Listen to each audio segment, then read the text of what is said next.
નમસ્કાર મિત્રો, જીગર sir physics YouTube ચેનલમાં આપ દરેકનું હાર્દિક સ્વાગત છે। જો આપ લોકોએ મારી ચેનલને લાઈક શેર અને સબસ્ક્રાઇબ ના કરી હોય તો ઝડપથી કરી નાખો। આજે આપણે ધોરણ 11 માં ખૂબ જ મહત્વનો ટોપિક આપણે જોયું તો કે પારિમાણિક વિશ્લેષણના ઉપયોગો। ત્રણ ઉપયોગો હતા। પહેલો ઉપયોગ હતો કે આપેલું સમીકરણ સાચું છે કે ખોટું, એ આપણે જોયું। એના ઘણા બધા દાખલા એના જી નીટમાં પૂછાય એવા દાખલાઓ પણ આપણે ગણ્યા, બરાબર।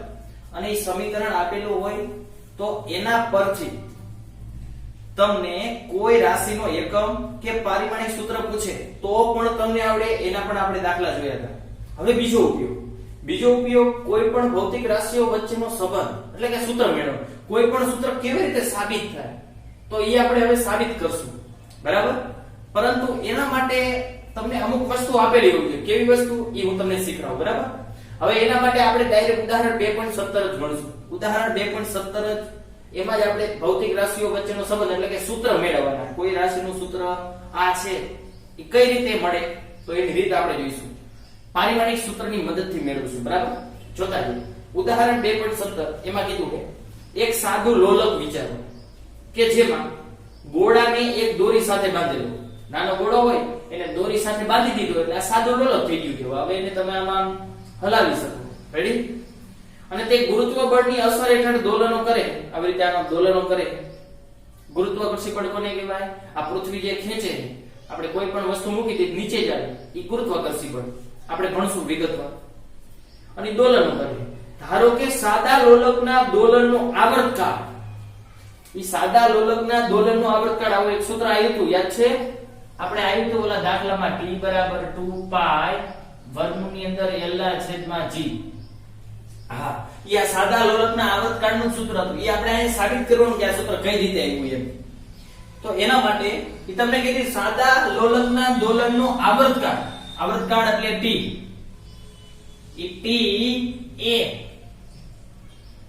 લંબાઈ l, ગોળાનું દળ m, અને ગુરુત્વ પ્રવેગ g પર આધાર રાખે છે, પર આધારિત છે એવું આપેલું છે તમને। આ વસ્તુ એક રકમમાં તમને આપેલી હોવી જોઈએ તો તમે સૂત્ર સાબિત કરી શકો। આટલી વસ્તુ આવર્તકાળ રહ્યું ને ઈ લંબાઈ ઉપર, દળ ઉપર અને ગુરુત્વ ઈ પ્રવેગ જ છે, પણ ગુરુત્વ પ્રવેગને g વડે દર્શાવાય। ગુરુત્વ પ્રવેગને શેના વડે દર્શાવાય? g વડે। ઈ પ્રવેગ જ છે, આપણે એક દાખલામાં વાત કરી, બરાબર। ઈ આપણે 8મા ચેપ્ટરમાં ભણશું ગુરુત્વ પ્રવેગ શું છે। અત્યારે યાદ રાખો ઈ પ્રવેગ જ છે, એનો એકમ મીટર પર સેકન્ડ સ્ક્વેર જ થાય। આના ઉપર આધાર રાખી આટલી વસ્તુ આપેલી હોવી જોઈએ। આવું ન આપેલું હોય તો આવું આપેલું હોવું જોઈએ કે t નું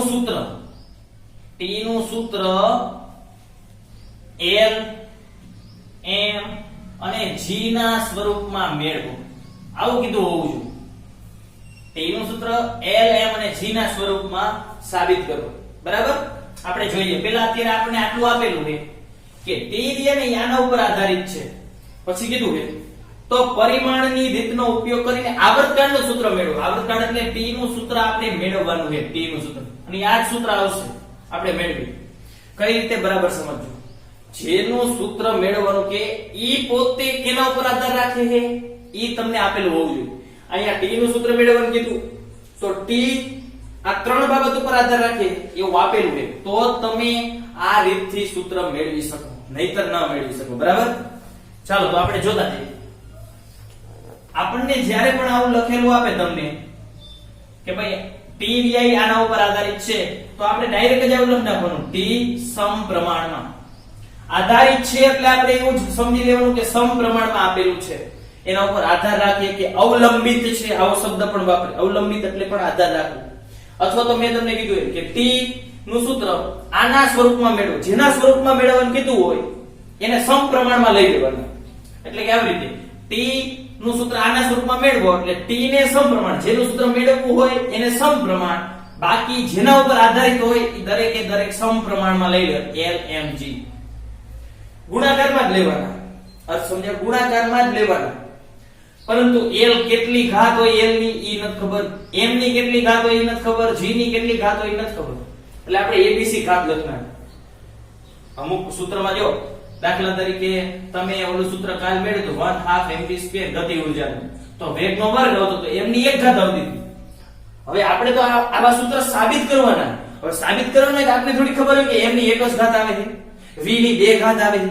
ઈ નથી ખબર એટલે આપણે ધારી લીધું કે m ની 1 ઘાત કોઈ પણ હોય, m ની 2 ઘાત, g ની c ઘાત. સમજણ પડી? ઈ ઘાત આ બાજુની ઘાત આપણે ધારવાની નહીં. જેનું સૂત્ર મેળવવાનું હોય એની ઘાત નહીં ધારવાની. ઈ t સમપ્રમાણમાં. પછી આવી રીતે તમને કદાચ ગતિ ઊર્જા કે ગતિ ઊર્જા, દાખલા તરીકે ગતિ ઊર્જાનું સૂત્ર આ છે 1/2 mv². અને તમને એમ કીધું કે ગતિ ઊર્જા a દળ m અને વેગ v પર આધારિત છે, તો તમે શું લખી નાખશો? ગતિ ઊર્જા રહી ઈ આના ઉપર આધારિત છે, એટલે ગતિ ઊર્જા આધારિત છે એટલે ગતિ ઊર્જા k એને સમપ્રમાણ લઈ લેવાનું. કોણ લેવાનું? એક તો m લઈ લેવાના અને v ઉપર આધારિત v, પણ આ બેની ઘાત લખી નાખવાની ab. અર્થ સમજાણો? ખબર પડી? જેનું સૂત્ર મેળવવાનું હોય એને સમપ્રમાણ કરી નાખવાનું અને જેના ઉપર આધારિત હોય એને સામે લખવાનું, એની ઘાત લખી નાખવાની abc અથવા xyz ગમે તે ઘાત લખી શકો. આટલું સમજાઈ ગયું? પણ આ ક્યાંથી ખબર પડે? આવું આધારિત છે એવું આપેલું હોય તો જ ખબર પડે. કમ્પ્લીટ? ચાલો હવે આપણે બીજું સ્ટેપ શું કરવાનું? આ સમપ્રમાણ કાઢી નાખી. સમપ્રમાણ કાઢવા હોય એટલે અચળાંક મૂકવો પડે.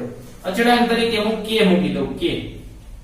બાકીનું પદ એમ l ની 1 ઘાત, m ની 2 ઘાત અને g ની c ઘાત. જ્યાં k અચળાંક છે, પરંતુ એવો અચળાંક લઈ કે જે પરિમાણ રહિત હોય. પરિમાણ રહિત અચળાંક એટલે પરિમાણ રહિત એટલે વગરનું. પરિમાણ નથી, પરિમાણ એટલે એકમ નો હોય એવો અચળાંક જ લઈ શકાય એમાં, તો જ તમને આ રીતના સૂત્ર સાબિત થાય. બાકી નો થાય. જો તમે જે અચળાંક અહીં મૂકો ઈ એકમ ધરાવતો અચળાંક હોય તો સૂત્ર સાબિત ન થાય. બરાબર? આ એક ખાસ યાદ રાખજો. એટલે આપણે આ એકમ લઈ અહીં જે અચળાંક મૂકશું ઈ એકમ વગરનો અચળાંક છે એવો અચળાંક લીધો. હવે બે બરાબર છે, બરાબર હોય તો એકમ પણ સરખા જ થાય, તો બે બાજુ એકમ લખતા જાવ. ચાલો t નો એકમ, એટલે અહીં લખી નાખીશ t નો એકમ. ડાયરેક્ટ જ મૂકતો જવું. બરાબર? તો લખવું નથી. સમજી એકસો t એટલે આવર્તકાળ એટલે સેકન્ડ થાય. સેકન્ડ ની 1 ઘાત 1 ઘાત. k ને એકમ નથી એટલે નો લખવાનું હોય. યાદ કરો, એકમ નો હોય, અચળાંક છે. અચળાંક એવો લીધો હોય કે જેને એકમ નથી. એવું ન હોય કે અચળાંક હોય એટલે એને એકમ ન જ હોય. અમુક અચળાંક એવા આવશે કે જેને એકમ હોય, આપણે ભણશું ત્યારે હું કહીશ. પરંતુ અહીંયા અચળાંક કેવો લીધો છે અને એવો જ લેવાનો કે જેને એકમ નથી. એટલે એકમ નથી તેને લખવાનું જ ન આવે. l એટલે મીટર, લંબાઈ કીધું યાદ કરો, તો એનું એકમ થાય મીટર અને એની 1 ઘાત છે તો 1 ઘાત લખી નાખી. m એટલે કીધું તું દળ. જો દળ કીધું તું, દળનો એકમ થાય કિલોગ્રામ, એની 2 ઘાત છે તો 2 ઘાત લખી નાખી. g એટલે ગુરુત્વ પ્રવેગ જ હતો. પ્રવેગનો એકમ થાય મીટર પર સેકન્ડ સ્ક્વેર. મીટર પર સેકન્ડ સ્ક્વેર પ્રવેગ, એની c ઘાત છે તો એની c ઘાત લખી નાખું. ચાલો હવે જોઈ લ્યો આ સેકન્ડ ના સેકન્ડ, m ની 1 ઘાત, કિલોગ્રામ ની 2 ઘાત. આ c ઘાત આની કહેવાય ને આની કહેવાય, એટલે આને 1 ગુણ્યા c એટલે m ની c ઘાત, c 81. આ સેકન્ડ નો વર્ગ છે એની c ઘાત કહેવાય, એટલે આવતી સેકન્ડ નો વર્ગ છે એની પણ c ઘાત, મીટર ની પણ c ઘાત. બે ને c ઘાત લાગુ કરતી તો આ બે નો ગુણાકાર થાય એટલે s ની કેટલી ઘાત થઈ જાય? છેદમાં 2c ઘાત. કમ્પ્લીટ? સમજાયું? હવે સમજો આપણે કઈ રીતે સૂત્ર મેળવવાનું. પારિમાણિક એટલે MLT ના સૂત્ર ઉપરથી પણ ગણી શકો. MLT નો લખવું હોય આમ નામ રાખીને ગણતરી કરો તો પણ થાય જ ગણતરી. બરાબર? એટલે MLT થી આપણે ગણતરી નથી કરવી. MLT એટલે પારિમાણિક સૂત્ર. હવે આના ઉપરથી તમને પારિમાણિક સૂત્ર તો લખતા આવડે જ છે. હા કે ના? આવડે ને? સેકન્ડ હોય તો t નો 1 ઘાત, દળ હોય તો મીટર એટલે l નો 1 ઘાત, એની 1 ઘાત એટલે 1 ઘાત. આવડે લખતા. પરંતુ આપણે એવી રીતે નથી, આના ઉપરથી આ પરિમાણ જ કહેવાય, એકમની રીત. તો હવે હું શું કરું? હું આવું કરું. બરાબર સમજજો. m ની 1 ઘાત, કિલોગ્રામ ની 2 ઘાત, m ની c ઘાત અને સેકન્ડ ની 2c ઘાત છે ઈ છેદમાં, એને અંશમાં લઈ લો. સેકન્ડ ની -2c ઘાત થાય. હવે સમજો હું શું કરું. અહીં દળ મીટર છે, મીટર. હવે આ એકમ લખ નાખ્યા હો આપણે. અહીં લખીશ એકમ લખતા એટલે તમને ખ્યાલ આવે. અહીં શું લખ્યું મેં એકમ લખતા એટલે તમને ખબર પડે હવે અહીંયા રાશિ હતી અત્યાર સુધી આવર્તકાળ લંબાઈ માસ એટલે દળ ગુરુત્વ પ્રવેગ હવે એના એકમ લખ્યા છે મેં કારણ કે આપણે એકમની રીતથી એવું લખ્યું હતું ને પરિમાણ પરિમાણ એટલે એકમની રીતથી સાબિત કરો તો પછી મેં એકમ લખી નાખ્યા દરેકના હવે જો આધાર સરખો તો ઘાતનો સરવાળો તો m a c ઘાત લખાય હવે આ તો તમને આવડે જ છે આવી રીતે હોય x નો વર્ગ into x ની 3 ઘાત તો તમે x ની 5 ઘાત કરી નાખો કારણ કે આધાર સરખો તો ઘાતનો સરવાળો a c કિલોગ્રામ છે નહીં બીજી વાર તો કિલોગ્રામ ની b ઘાત એમનો અને s ની -2c થોડું છેટું છેટું લખો એટલે ઘાત ની નીચે નો આવી જાય આ કિલોગ્રામ અને આમ અલગ અલગ લખો થઈ ગયું હવે તો હવે સમજો બરાબર હવે બરાબર છે તો બંને બાજુ બરાબર છે એટલે બંને બાજુ ઘાતને સરખાવી નાખીએ આપણે કઈ રીતે બરાબર સમજો હવે આ બાજુ સેકન્ડ ની 1 ઘાત છે આ બાજુ મીટર છે આ બાજુ મીટર નથી કે આ બાજુ કિલોગ્રામ છે આ બાજુ કિલોગ્રામ નથી આ બાજુ સેકન્ડ છે સેકન્ડ છે આ બાજુ નથી એનો અર્થ શું થાય નથી એનો અર્થ શું થાય ચાલો નથી એનો અર્થ શું થાય એનો અર્થ એવો થાય કે અહીંયા કિલોગ્રામ મીટર ની 0 ઘાત છે કિલોગ્રામ ની 0 ઘાત જ છે અને સેકન્ડ ની 1 ઘાત છે આઈ કઈ નથી લખતા એનો અર્થ 1 ઘાત થાય આ બાજુ તો હતી m ની a c ઘાત કિલોગ્રામ ની b ઘાત સેકન્ડ ની -2c ઘાત આ તમને સમજાણું કે ન સમજાણું પેલા આ ક્યાં આવી ગયું આવું કઈ નથી એટલે તો એમ તો કહી શકું ને કે m ની 0 ઘાત કારણ કે કોઈ પણ ની 0 ઘાત એટલે 1 કહેવાય સમજાય છે ખબર પડી ચાલો તો હવે શું કરો હવે જો તો બે બરાબર હોય તો અહીંયા m છે અહીંયા m છે તો બે ની ઘાત સરખી કહેવાય કિલોગ્રામ છે તો બે ની ઘાત સમાન કહેવાય સેકન્ડ છે તો બે ની ઘાત સમાન કહેવાય ખબર પડી તમને કે ન ખબર પડી આ કમ્પ્લીટ ચાલો તો હવે આપણે અહીંયાથી આગળ વધી જોઈ જો બરાબર જો તો m ની 0 ઘાત એટલે હવે લખશું બંને બાજુ ઘાત સરખાવતા બંને બાજુ ઘાત સરખાવતા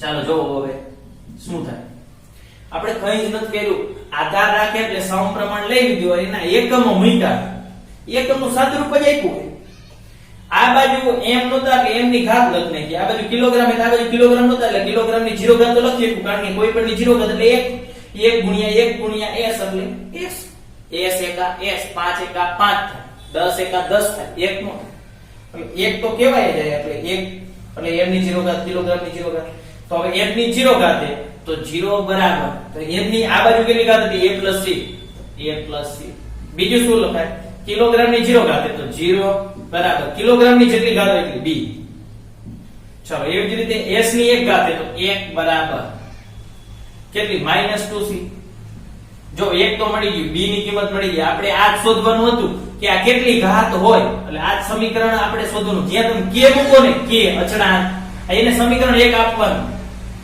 એટલે એમાં આપણે આ શોધવાનું છે a b c કેટલા હોય એક વખત હોય મેં તમને કેમ કીધું કે k બરાબર 1/2 mv² થાય તો m ની 1 ઘાત આવે v ની 2 ઘાત આવે બાકી આ તો ખબર જ છે l m અને g તો આવવાના પણ આ ઘાત કેટલી એ નથી ખબર તો જો 1 ઘાત મળી ગઈ b ની 0 ઘાત જો તો આના ઉપરથી c ની ઘાત મળી જાય આ માઈનસ n આ બાજુ લઈ લો -1 આ એકડો હતો એટલે માઈનસ આ બગડો ગુણાકારમાં આ બાજુ આવશે ભાગાકારમાં એટલે આ c ની ઘાત મળી જાય રેડી b મળી ગયા c મળી ગયા હવે આપણે a શોધવાનું ગયા તો 0 બરાબર a c તો મળી ગયા -1/2 તો એ મૂકી દો -1/2 પેલા જે મળે એ મેળવી લેવાનું તમે આ મેળવવા જઈશું ડાયરેક્ટ આમાં નહીં મળે કારણ કે એક સમીકરણમાં બે વસ્તુ ન મળે એટલે પેલા આ તો હતું ને આના ઉપરથી i મળી ગયું આપણને એટલે આ બે મેળવી લીધા પછી આપણે આમાં a મેળવી હવે આ -1/2 છે આ બાજુ આવશે તો પ્લસ 0 + 1/2 એટલે 1/2 જ થાય 0 માં ગમે તેટલા ઉમેરો એટલા જ થાય 0 + 5 તો 5 થાય 0 + 1/2 તો 1/2 તો a ની કિંમત મળી ગઈ ચાલો a b c ત્રણ મેળવવા નથી મળી ગયા તો હવે સમીકરણ 1 માં કિંમત મૂકી દો ચાલો તો હવે સમીકરણ 1 માં કિંમત મૂકતા ચાલો સમીકરણ 1 માં કિંમત મૂકતા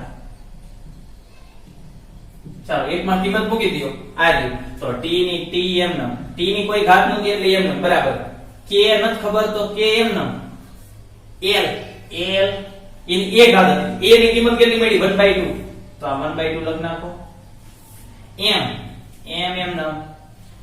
b કેટલા મળ્યા 0 તો m ની 0 ઘાત. g ની c ઘાત c કેટલી મળી -1/2. તો જો તો આવું મળ્યું કે l ની 1/2 ઘાત એટલે વર્ગમૂળમાં l લખાય. કોઈ પણ ની 0 ઘાત એટલે 1 એટલે આનો લઘુ ઉતારશે. g ની -1/2 છે એને છેદમાં લખ નાખો. g ની +1/2 ઘાત આવું મળ્યું. તો હું આને આમ લખી શકું t બરાબર k વર્ગમૂળમાં l. વર્ગમૂળમાં l તો હે જ. આને વર્ગમૂળમાં g લખાય. વર્ગમૂળમાં g આ બે ને વર્ગમૂળ છે તો હું એને આવી રીતે લખ નાખું. t બરાબર k આખે આખું l ના છેદમાં g. આ સૂત્ર મળ્યું આપણને. પણ જો એક વસ્તુ નો સાબિત થઈ 2π નો મળ્યા ને. આ તો ઈ જ આ રીતની ખાસિયત છે. આ રીતની એક મર્યાદા છે. શું કે તમને અચળાંકની એક કિંમત ન ખબર પડે બાકી બધું સૂત્ર સાબિત થઈ જાય. બાકી બધું સૂત્ર સાબિત થઈ ગયું. એટલે આ રીતની મર્યાદા છે. શું મર્યાદા? અચળાંક કેવો લેવાનો? એક તો એકમ વગરનો અચળાંક લેવાનો અને છેલ્લે તમે સમીકરણ સાબિત કરો તો અચળાંકની કિંમત આપણને ખબર ન નથી. પણ આ સૂત્ર હવે તો આપને ખબર પડી ને એટલે આપણે આ લખી નાખવાનું. ખરેખર આ કિંમત રહી નહીં પ્રેક્ટિકલ કરીને કરવામાં આવે એટલે કે પ્રાયોગિક રીતે k ની કિંમત 2π મળે. પ્રેક્ટિકલ કર્યા લોકો પ્રેક્ટિકલ ઉપરથી એને k ની કિંમત મેળવી. કેટલી મેળવી? 2π મેળવી. તો મૂકી દીધું અહીંયા. તેથી t બરાબર 2π વર્ગમૂળની અંદર l ના છેદમાં g. ખરેખર આ દળ ઉપર આધાર નહોતું રાખતું. આ તો એટલે દળની ઘાત 0 આવી. જો આધાર રાખતો તો ઘાત કઈક આવે. આ રીત તમને સમજાણી. જો આ રીતે આપણને સૂત્ર મળે એટલે એકમ જ હરખાવાના. તમને આધાર આપે એટલે સમપ્રમાણ લઈ નાખવાનું. ખબર પડી? સમજો હજી કહું બીજી વાર. તમને આના આધારે k ની કિંમત ન મળે. સાહેબ તમને કેમ ખબર પડી k બરાબર 2π મળે? મને ન ખબર પડે. પરંતુ આપણને ખબર છે સૂત્ર આવું આવે એટલે 2π હોય એટલે k ની કિંમત 2π. અમુક અચળાંકની કિંમત આપણે યાદ રાખવી જ પડે. ભાઈ આ સૂત્રમાં k ની કિંમત 2π આવે એટલે 2π. બાકી અહીંયા સુધી તો તમે કોઈ પણ સૂત્ર સાબિત કરી શકો. ખબર પડી આ રીત? તો આ રીતે આપણે કોઈ પણ ભૌતિક રાશિઓ આવર્તકાળ, લંબાઈ, દળ, ગુરુત્વ પ્રવેગ વચ્ચેનો સંબંધ મેળવો આપણે. ખબર પડી જાય એટલે હવે પછી આપણે આવર્તકાળ લોલક હોય લોલકનો આવર્તનનું સૂત્ર આ થાય ઈ યાદ રાખશું અને તમને મેળવતાય આવડવું જોઈએ. ચાલો ત્યાર પછી આપણે હજી એક આવું સૂત્ર મેળવીએ એટલે તમને ખ્યાલ આવે. ચાલો મિત્રો ત્યાર પછી ટેક્સ્ટ બુક 12 નો જીનીટમાં આવા પ્રશ્નો ઘણી વખત પૂછાતા હોય એટલે ત્યાર પછીનો એક બીજો પ્રશ્ન થાય. ટેક્સ્ટ બુકમાં આપણને ઉદાહરણ આપ્યું હતું એ તો સાબિત થઈ ગયું. ત્યાર પછી બીજો પ્રશ્ન થાય. એમાં કીધું અમુક ઊંચાઈ h થી નીચે પડતા પદાર્થનો હોય. અમુક ઊંચાઈથી હું કોઈ પદાર્થને નીચે પડવા દઉં તો એ પદાર્થ નીચે પડે ત્યારે એનો જે વેગ રહ્યો એ વેગનું સૂત્ર ઊંચાઈ h અને g ના સ્વરૂપમાં મેળવો. કોનું સૂત્ર મેળવવાનું છે? વેગનું સૂત્ર મેળવવાનું. એટલે વેગનું સૂત્ર મેળવવાનું એટલે વેગ બરાબર આવશે. વેગ સમપ્રમાણમાં આવશે. રેડી? કોના સ્વરૂપમાં? h અને g ના સ્વરૂપમાં. એટલે આપણે શું કરવાનું હોય? સૌપ્રથમ તો મેં તમને કીધું તમને આ કીધું હોય પરિમાણની રીતનો ઉપયોગ કરો. પરિમાણની રીતનો ઉપયોગ કરો એમ. તો એના આધારે આપણે એટલે કે પરિમાણની રીત એટલે એકમ બંને બાજુ એકમ સરખાવતા જવાના. અત્યારે આપણે જે શીખાય એ જ રીતે. બરાબર? તો વેગનું સૂત્ર મેળવવાનું છે તો વેગ સમપ્રમાણ કરી નાખવાનું. એટલે વેગની એક જ ઘાત લેવાની. વેગ સમપ્રમાણ કરી નાખવાનું. કેના સ્વરૂપમાં મેળવવાનું છે? h અને g ના સ્વરૂપમાં ને. તો h અને g નો ગુણાકાર કે g અને h નો ગુણાકાર ઈ તો હાલે. ગમે તે પહેલા રાખો પછી રાખો હાલે. પરંતુ આની ઘાત નો ખબર હોય એટલે આની a ઘાત કરી નાખો આની b ઘાત કરી નાખો. આ ખબર પડી જાય પહેલા. પહેલું સ્ટેપ આ જાય. તમને ડાયરેક્ટ એમ કહી દીધું કે v એ h અને g પર આધારિત છે. આધાર રાખીએ તો પણ સમપ્રમાણ આવે. આવું કીધું હોય કે v નું સૂત્ર મેળવવાનું. v નું સૂત્ર મેળવવાનું h અને g ના સ્વરૂપમાં. તો h અને g સામે આવશે. ખબર પડી ગઈ? ચાલો તો હવે શું કરવાનું? સમપ્રમાણ કાઢી નાખો. સમપ્રમાણ કાઢી એટલે અચળાંક k મૂકી. h ની a ઘાત g ની b ઘાત. જ્યાં k એટલે શું છે? પરિમાણ રહિત અચળાંક. એટલે કે એને એકમ નથી. રેડી? આને સમીકરણ આપણે 1 આપી દઈએ. આપણે એને b શોધો. હવે શું કરીએ આપણે? બે બરાબર છે તો બંને બાજુ એકમ તો લખાય ને. હવે આપણે એકમ લખીએ. એકમ લખતા ચાલો એકમ લખતા. તો વેગનો એકમ થાય મીટર પર સેકન્ડ. હવે તમને મેં પાછળ જે ઓલા 214 થી 218 પેજ નંબરમાં સૂત્ર જે ટીક કર્યા હતા એ પાકા કરેલા હોવા જોઈએ અને તો જ તમને એના એકમ આવડશે. તો જ તમે ફટાફટ સાબિત કરી શકશો.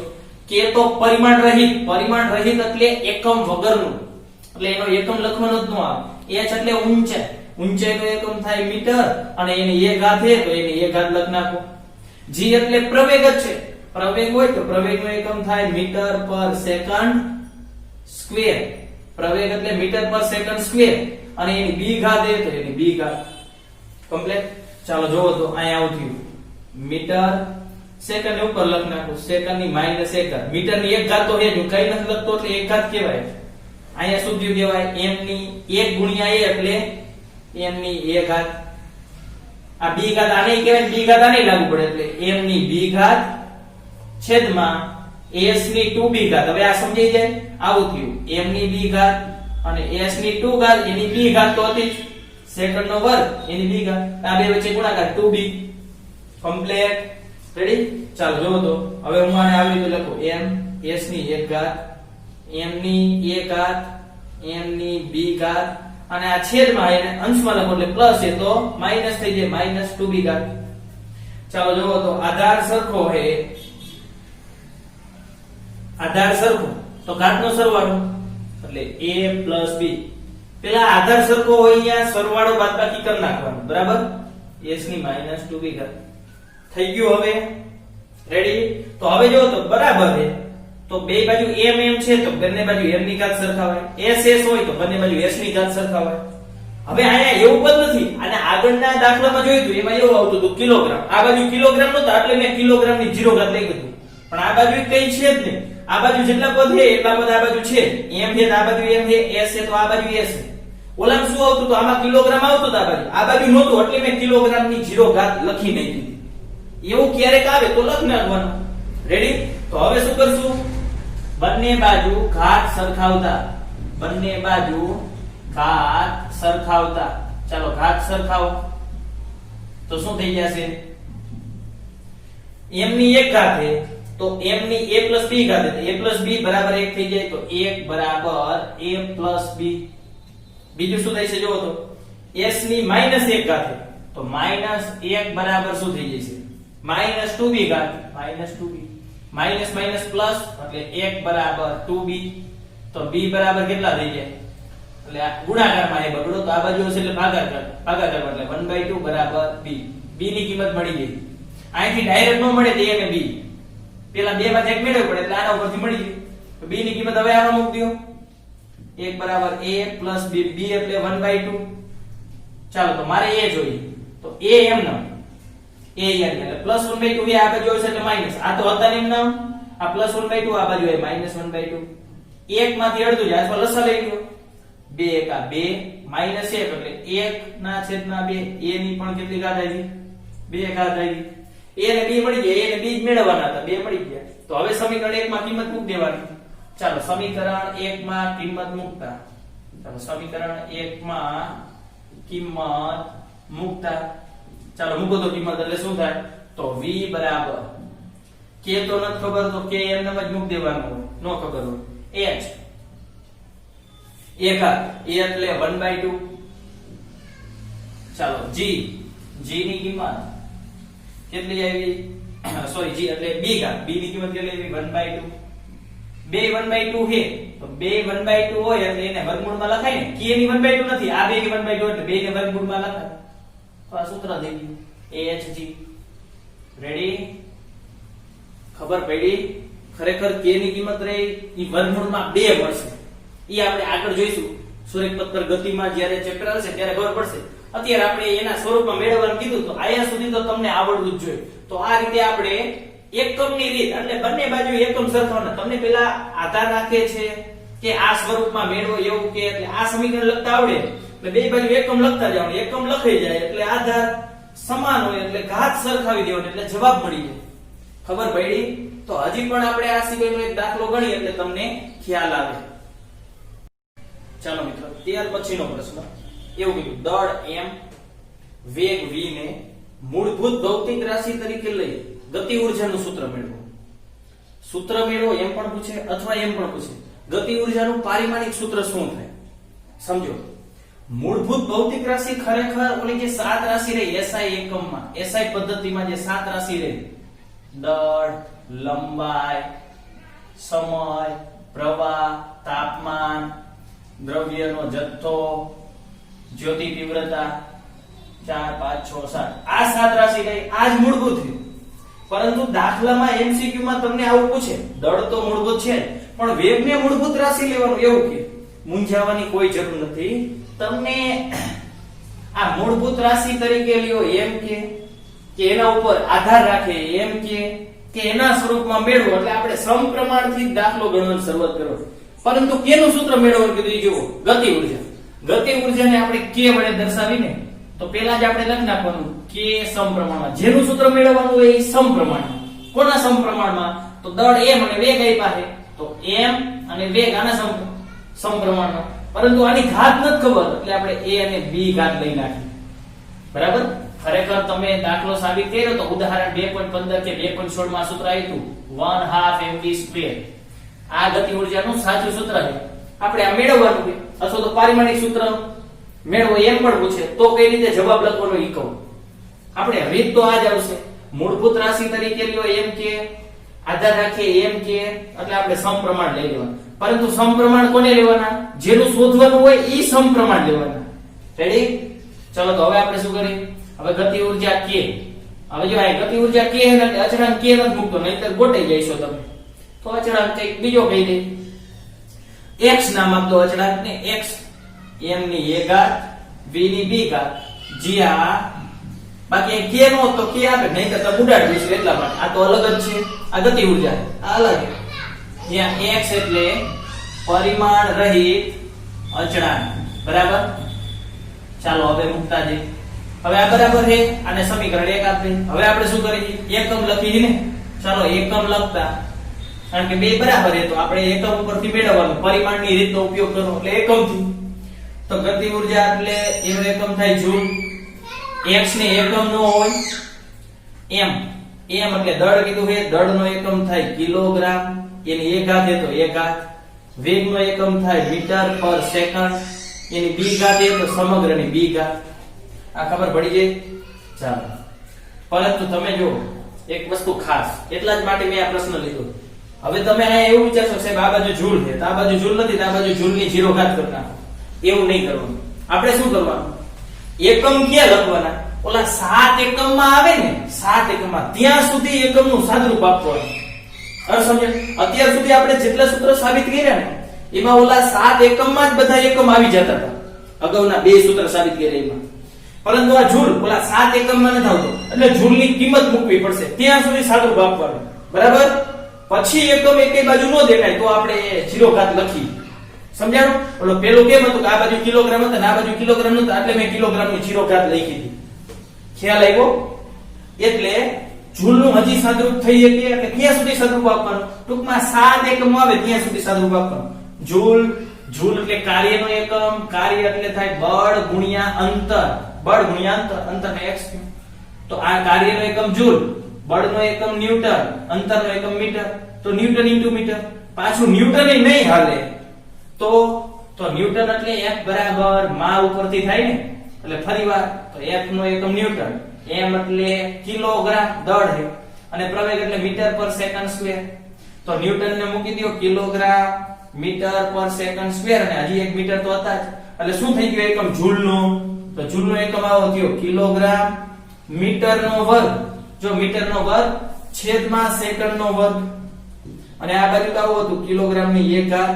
આ m ની b ઘાત કહેવાય અને s ની પણ b ઘાત જ કહેવાય. રેડી?